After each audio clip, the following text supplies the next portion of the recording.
Boom! Kakantahan ko kayo. Siguro, ito ang title nito ay Solid Team. Siguro lagi nyo nakikita yun sa mga sa mga content creator na world. Kasi sikat na siya.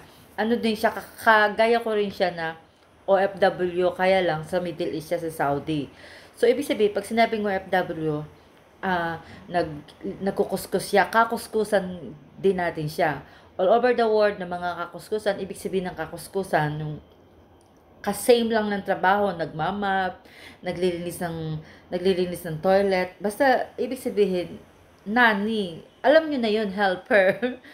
Pero 'di ba ang ganda ang gaganda ng mga ating mga kakuskusan, parang walang problema, parang hindi nahihirapan. Pero ang mga OFW, sabi nga, may nakita ako dyan sa wall na ang mga OFW sinungaling. Kasi lagi nakangiti, laging pasosyal, laging masarap yung kinakain.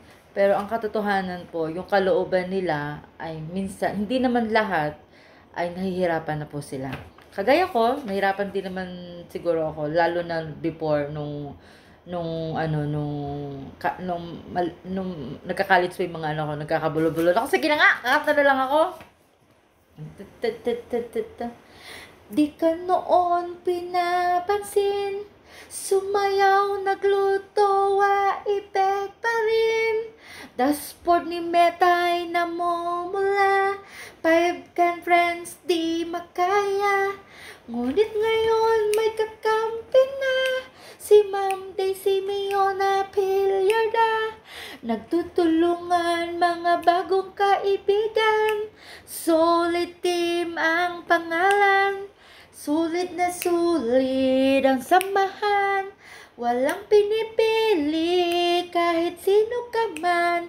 Hindi susuko, hindi bibitaw, tagumpay ay ating isisigaw.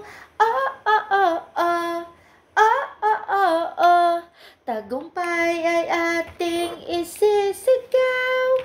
Solid Team ang pangalan, sulit na sulit ang samahan, walang pinipili kahit sino ka man.